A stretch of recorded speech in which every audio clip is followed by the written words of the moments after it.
They say home is where the heart finds rest, but mine had turned into a battlefield. My name is Aiza. I was 22 when I realized that silence in a home could scream louder than words. Ever since my mother remarried, our house had changed. My stepfather, though never cruel, had a way of making me feel like a guest, like I was always one step away from being in the way. That evening, the air was tense again. A minor disagreement over dinner had exploded into yet another storm. My mother sat quietly, caught between loyalty to her husband and love for her daughter. I didn't blame her, but I couldn't breathe in that house anymore. I picked up my phone and called the only person I thought might understand, Zayan, my stepfather's younger brother. He lived a few blocks away, alone in a tidy apartment above his electronics shop. Zayan had always been different. While my stepfather was stern and reserved, that one night at Zayan's apartment became the first of many unplanned visits. After that evening, something between us shifted, but neither of us acknowledged it outright. I found myself texting him more often, mostly about trivial things, college assignments, annoying classmates, or asking for advice. Zayan always replied, always with patience, always with just the right words. He had this way of making me feel like I mattered, like someone saw me, not as a stepdaughter, not as an inconvenience, but as a person worth listening to. Soon, my short visits turned into long conversations. Sometimes after classes, I'd pass by his shop just to say hello. Other times, he'd offer to drop me home when he saw me walking alone. It didn't feel wrong. He never crossed a line, never said anything inappropriate. But there was a softness in the way he looked at me, almost as if I was something fragile that he was afraid to break. One afternoon, I dropped by to return a book I'd borrowed. It was raining, and I was drenched by the time I got there. Zayan handed me a towel, made tea, and pulled out a small heater. "You'll catch a cold like this," he scolded gently. I laughed, wrapping the towel around my shoulders. We sat on the floor sipping tea, watching raindrops race down the window. That's when he said it. "You know, if you weren't family, I think I would have liked you." I froze. The cup paused at my lips. My heart stuttered, unsure whether to be flattered or alarmed. I looked at him, but he wasn't staring at me, just watching the rain, as though he hadn't just rearranged the space between us. "I mean it in a good way," he added quickly, sensing my hesitation. "You're thoughtful, honest, rare." I forced a smile and looked away. The room suddenly felt smaller, warmer, too warm.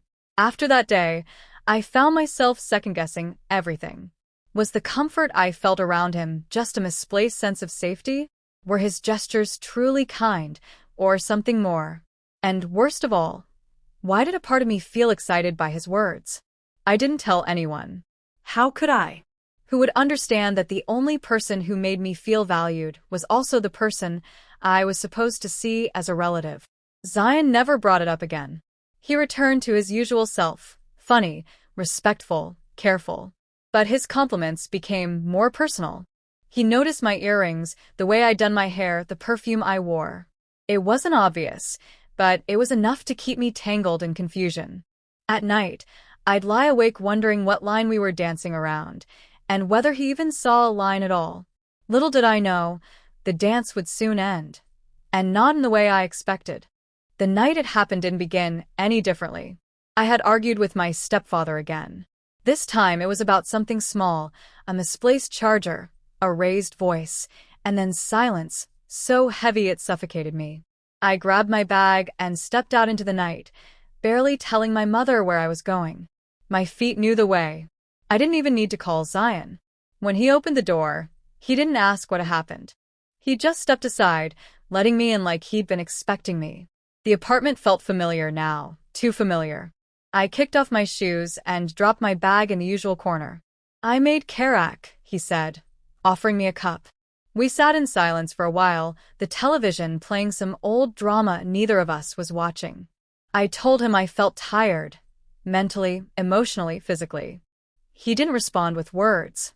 Instead, he placed a soft hand on my shoulder and gave it a light squeeze. "It's okay to rest here. You're safe," he said quietly. Later that night, I lay on the mattress in his living room, wrapped in a blanket that still carried the scent of cinnamon. The lights were dimmed. I heard his footsteps approach, slow and careful. "I just wanted to say good night," he said from above me. I turned slightly, expecting him to walk away. But he didn't. He sat down beside me. At first, he spoke gently, asking how I was feeling, if I needed anything. Then his voice dropped to a whisper. He said things like, "You deserve more than they give you. And you're not a girl anymore, Aiza." I froze. His fingers brushed a strand of hair from my forehead. Then he let them linger, longer than they should have. I didn't move. I didn't know how. My breath caught somewhere between panic and paralysis. When he leaned closer, I shut my eyes tightly, hoping maybe if I stayed still, it wouldn't be real. The line we'd danced around for weeks had just vanished. And in its place was something darker, an unspoken betrayal, thick and heavy like the silence that followed. The next morning, sunlight streamed through the curtains like nothing had changed. Zayan was already in the kitchen, making breakfast like any other day. He smiled at me, casual and calm, as if the night before had been nothing more than a dream. But for me, something had cracked. I couldn't look at him. I couldn't speak. I gathered my things quickly, murmured a thank you, and left. Outside, the world continued. But inside, I felt different. Not older, not wiser, just broken in a way I couldn't describe. That day, I understood something deeply unsettling. Betrayal doesn't always come with raised voices or angry faces. Sometimes, it whispers kindness until you forget to be afraid. That I didn't speak to Zayan again after that night. Not really. He messaged once, then twice, asking if I was okay, pretending everything was normal. I left his texts unanswered. My silence was loud, but he never acknowledged it. No apology, no explanation, just the same casual tone as if nothing had happened. That hurt even more. It made me question if he had ever seen me as a person at all, or just a moment to be taken when the time was right. Days passed in a blur. I withdrew from everyone. I skipped meals, ignored calls, stopped going to places that reminded me of him, which, unfortunately, included most of my neighborhood.